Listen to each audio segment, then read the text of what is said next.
around one another, I think in both being in the Action Express car really helped us move forward with this program and be in the early days of developing the car, and then now we've got the nod to participate in it together. So it's been a great couple of years. I think we've built a great friendship, and certainly looking forward to racing together in Le Mans.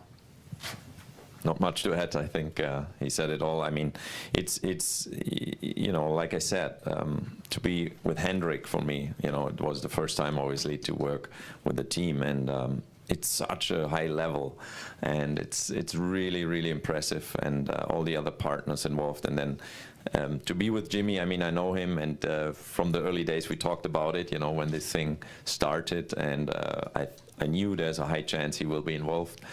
He told me, so that was fun. And then now to have Jensen, which I never raced with in the same car, but we actually did race against each other once, I think, in Hockenheim, right?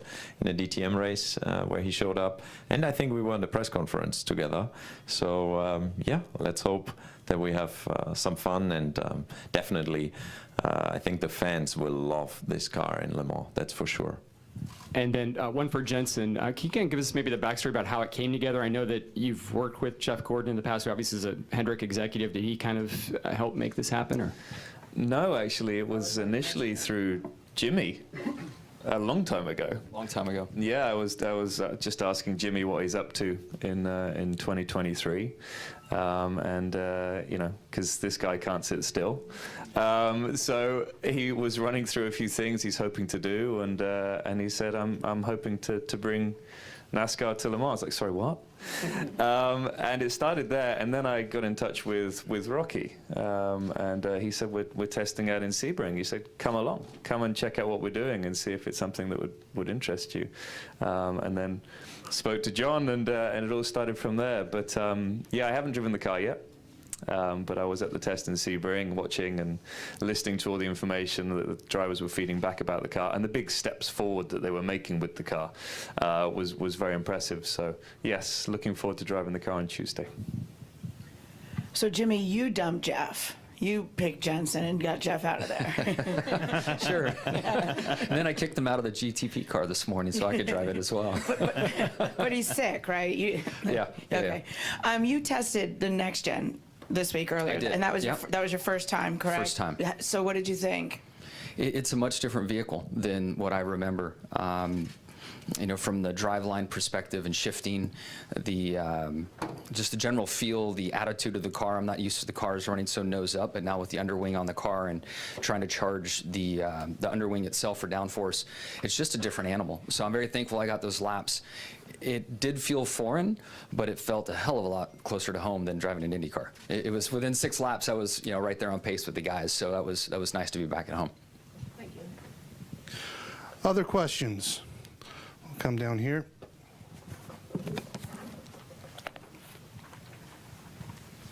Hi, Thibaut from EnduranceInfo.com. Jimmy, can you tell us a little bit how much different this car is to your usual NASCAR car?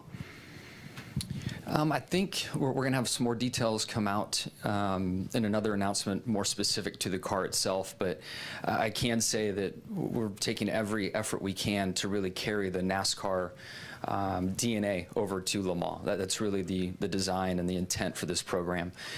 Even that big V8 engine, you guys are going to, you know, everybody in France is going to love hearing that thing scream down the straightaways. Question for Jimmy. So you've obviously in the last couple of years, you've driven a lot of different stuff. How does this compare, and how is it going to feel representing both NASCAR and Hendrick at Le Mans? A huge honor to represent NASCAR, Hendrick Motorsports, all the partners involved, Goodyear, Chevrolet, a lot of history. You know, I have a lot of history with all the people involved, so it's very meaningful to me to be invited to come do this and to represent everyone. And then, yeah, the car is different than your typical NASCAR vehicle. You know, there have been some modifications made, but it's really a fun car, and I'd kind of put it somewhere in between what a NASCAR vehicle is capable of and maybe one of the prototypes that are on track here this weekend. It's kind of a hybrid of the two. Up here, please. This is for Jeff. Hendrick Motorsports, obviously involved in this program. They helped Jimmy in his North American Endurance Championship years, and you're going to Indianapolis in 2024 with Kyle Larson. Do you see Hendrick Motorsports going past part-time programs in other motorsports? Do you want to go full-time in, say, IMSA or IndyCar? Well, I think for us, we we certainly have an interest in obviously Mr. Hendrick and racing and winning and doing well, and we're certainly as a company over the years, no doubt have been really solely focused on NASCAR. But now we're taking some opportunities with some different drivers we have and getting out and looking at some other things. This is another great example. Chad Knaus has put together an amazing team at Hendrick Motorsports. Greg Ives, former crew chief for us, Ben Wright, a lot of experience in this industry. So we're definitely getting our toe in the water, just kind of see what's out there. We do want to be involved in some other forms of racing. I don't have a time frame for you, but this is a great way for us to kind of get our toe wet. Question over on the side here. All right, we'll go in the back while we wait. This question is for Jimmy. When it's all said and done, I know you've done Sebring, you've done a lot with NASCAR and IndyCar, but when your career is all said and done, do you want to feel like you've accomplished everything that you can on the motorsport stage where you left nothing undone? Yeah, I think that is buried in my mind somewhere, but more than anything, I just want to drive race cars. And I think the last couple of years I've proven that, or have shown that, I should say. And an opportunity like this is a chance in a lifetime opportunity. So, it's the last thing standing on my bucket list as well. My own personal list that I've had through the years is to go to Le Mans. But I also feel like with my involvement now with Legacy Motor Club and my future in the sport itself, I'm not done. I love motorsport far and wide, and really look forward to the years that I have ahead of myself. I think there are less years driving the car and holding the steering wheel and more years outside of, but just really excited for the challenges ahead. And one follow-up question real quick. The thought of driving in a 24-hour race, is that something that, how do you approach that, knowing that this is one heck of a challenge and on that list of things that you're looking to accomplish? I've enjoyed the races I've had here at the Rolex 24 and can only imagine what it will be like in France. But as an endurance sports athlete, doing triathlons and marathons and such, I love that kind of challenge. And I've always left a 24-hour race here just exhausted physically and mentally with a smile on my face. I really do enjoy the challenge. We have time for 2 more questions. We'll go right here and wrap up over on this side. Hi, Phil Oakley, Motorsport Week. In terms of the new GTP class and hypercar class at Le Mans, would that interest any of you 3 drivers in driving those in the future, or is that something you've kind of put behind you now in terms of Rocky and stuff? Yeah, I think the year after we are all together in the top category. We start with the Garage 56, and then we will be there. No, of course, it's a great era. I mean, let's be honest, I have been there, I don't know when it was the first time in a GT car in Le Mans, and for me Le Mans is really in Europe, in endurance racing, one of the biggest race in the world. And to be there and fight for overall victory, I think every driver wants to do that.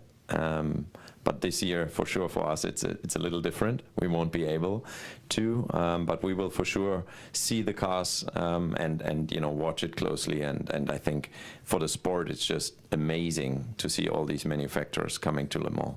Because I remember we raced there and we were 1 or 2 brands, and it was already great. But now to have all these manufacturers on the grid, it's truly amazing for Le Mans, but also I think we don't need to look that far. We just watched the race today, and we see already what it will be like.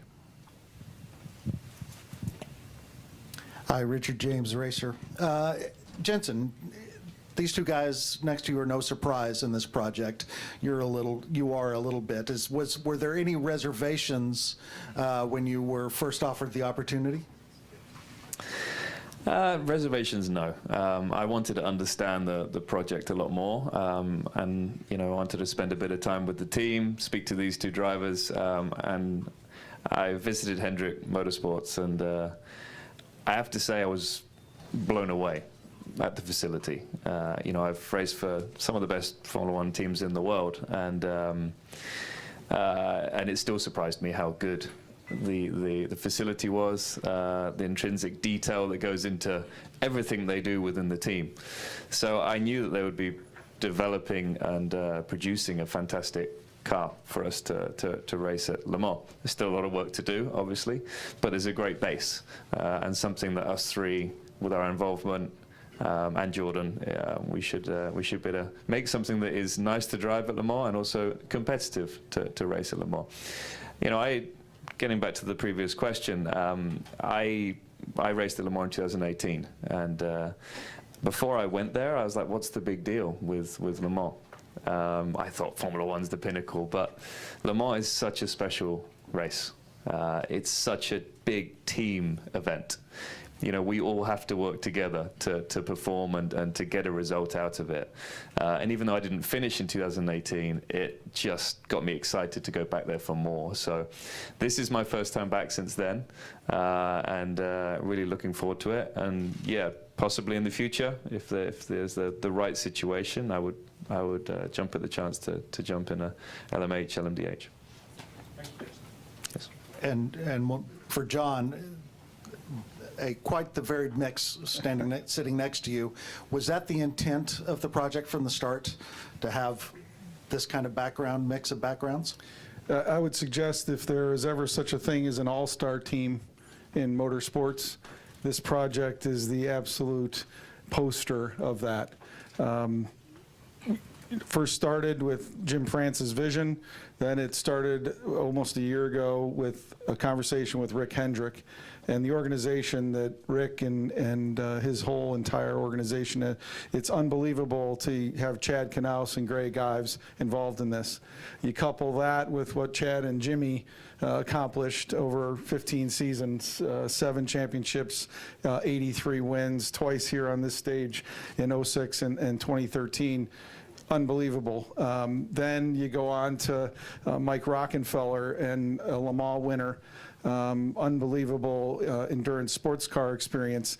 Then you add in a world champion from Formula One. It's exactly, Richard, what the vision was to put NASCAR on a global stage and bring drivers from so many different disciplines, like you've seen in NASCAR Cup. Mike ran twice last year at Watkins Glen, the Charlotte Roval, Kimi Räikkönen at Watkins Glen, and on and on and on, and this list keeps growing. Then it was a conversation with the folks at Chevrolet, Mark Royce, Jim Campbell, Jim Danahy, and their whole entire team, and they embraced the idea of joining in this project. Then, of course, Goodyear, Justin Fantozzi, Stu Grant, Rich Kramer, those folks said, absolutely, you know, what an amazing opportunity to be with this all-star team. In the end, our hope is to put NASCAR on a global stage. Steve Phelps, Steve O'Donnell, John Probst, Brandon Thomas, they have created something absolutely incredible with the next-gen Cup car. 19 different winners in Cup last year. Unbelievable. I'd like to think that we're going to break that record as a company in 2023. The other piece is we've learned a lot already about this car and what might be able to be applied to the NASCAR next-gen Cup car. Just this week, based on the work that Rocky's done in the sim, Jimmy's done in the sim, Jensen in the sim, Dr. Eric Jacuzzi, our aerodynamicist for NASCAR, there were components that we've tested on the next-gen, the Garage 56 car, rather, that were tested at Phoenix that might be applied for short track racing or road course racing. And then here on Tuesday, we're going to fire up headlights. Working headlights, working taillights, no more stickers. That's right. And we're really excited about that to help maybe bring some things from this project that could be applied. And again, it's all about putting NASCAR on a global stage. So on behalf of Jim France and Rick Hendrick, who really started this, we have an awesome opportunity. And I know on February 23rd, Mr. France is going to be rushing to the mailbox, waiting for that invitation from Pierre and the board. And I think his first phone call will be to Mr. Hendrick to let him know the great news that this awesome team of all-stars are going to go over and compete at Le Mans. Unbelievable. Great. Thank you very much. Thank all you gentlemen. A few notes. Before we close, we will do a photo opportunity with them right here. Immediately following, we do have some availability with these gentlemen. Chad Knaus, Jordan Taylor has a few minutes. We'll be in the room next door for just a few minutes for any follow-ups. Thank you all very much.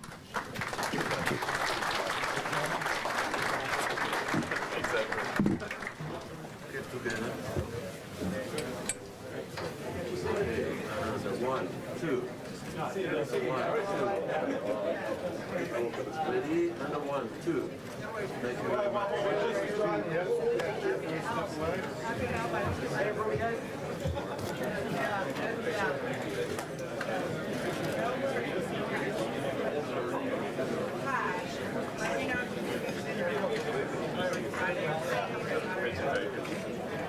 You guys good? Awesome. Thank you guys. Let's come into this room next door. Thank you. No worries.